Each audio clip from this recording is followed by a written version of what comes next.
If I'm not going to be a leader, then maybe I don't have to grow. If I'm not going to grow my income, maybe I don't have to grow. But if you're going to be a leader, if you're going to be somebody that people follow, you've got to grow. And the beautiful thing is, we've talked about this before, but the beautiful thing is you don't have to be perfect. You don't have to even be that great. You just got to be growing. If somebody's growing, I'm willing to look the other way. Maybe they're not the best. Maybe there's somebody out there that's better than them in this or that or the other. I want to hitch my wagon to the person that's growing. If that person keeps growing, they're going to pass up everybody else. So when you talk about grow and change, I think this might not be a scientific analysis of it, but I think it's an analysis that all of us have experienced. We can relate to this. What I'm calling the 4 phases of change. The first change is what I call the blahs. If you're not in the blahs or some area of your life, you're probably not going to grow in that area.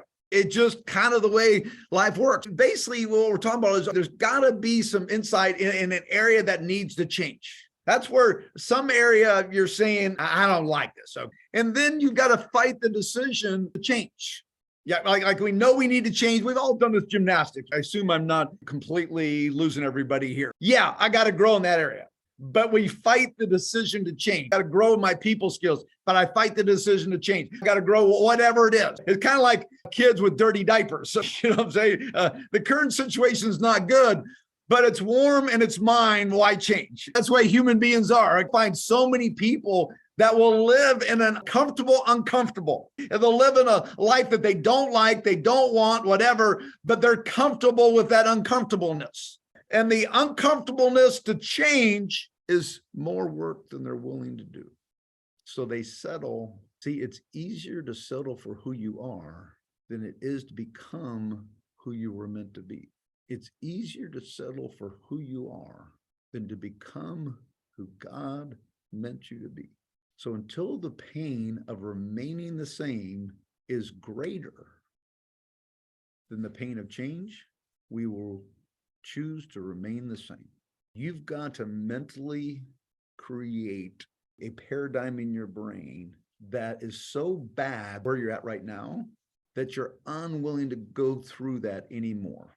Once the pain of remaining the same is more than the pain of change, you'll change. You've got to get way more uncomfortable with where you're at, whether where you're at position-wise, where you're at income-wise, or where your life's at, what you're doing for other folks, lining up with your purpose, okay? You've got to get way more uncomfortable with that. Otherwise, we can't move forward.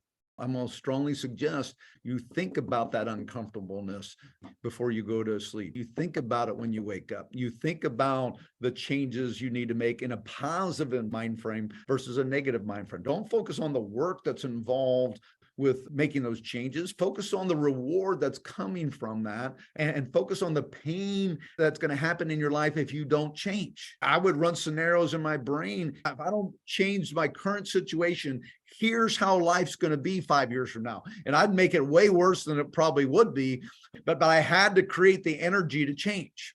So once you're like, enough's enough. Well, once you've gotten sick and tired of being sick and tired, that you're no longer willing to be stuck in that rut. You're at a point where you don't want to drive a stake in the ground. Like, I was here and now I'm here. I'm no longer willing to just stay over here. I'm driving a stake in the ground. This is no longer me. This is no longer acceptable. I do not see myself as that human anymore. Then you go through the blues. Because the change, and by the way, this could be daily. The change means movement, and movement produces friction. And then we all know what I mean by that. For us to move down the path that we need to move down the path for our dreams, for our goals, for our different life, that means we've got to do stuff different. That means we got to move. That means we got to do the things we don't feel like doing. So when we're going through this work, we start regretting it. You're in that blues. You already started out. I got to change. I don't want my life anymore. I already made that thing. Okay. Now you're in that mode where you're not going to get instant results. You're not going to, like wake up the next day. It's going to be easy. And you're realizing that changes work, and you start regretting the change. It's easier to fall back into old habits than it is to create new habits. But what I'm telling you is, it's easier when you know what's going to happen to protect yourself from what's going to happen. I'm challenging all of you to change. I mean, I promise you, I'm changing all the time. I mean, as long as I'm breathing, you're not going to see Chris Koop standing still. I might not be working on changing necessarily specifically business habits any given month, any given year. I might be working on my marriage. I might be working on my relationship with my kids. I might be working on my relationship with God. Okay, but Chris Koop's going to change. Once you've done that a number of times, you know what you've got to prepare yourself. I'm going to have regrets for starting down this path of change. It's going to be easier to fall back to old habits. I'm putting up my walls now to protect myself from that. I'm going through my daily schedule in my head.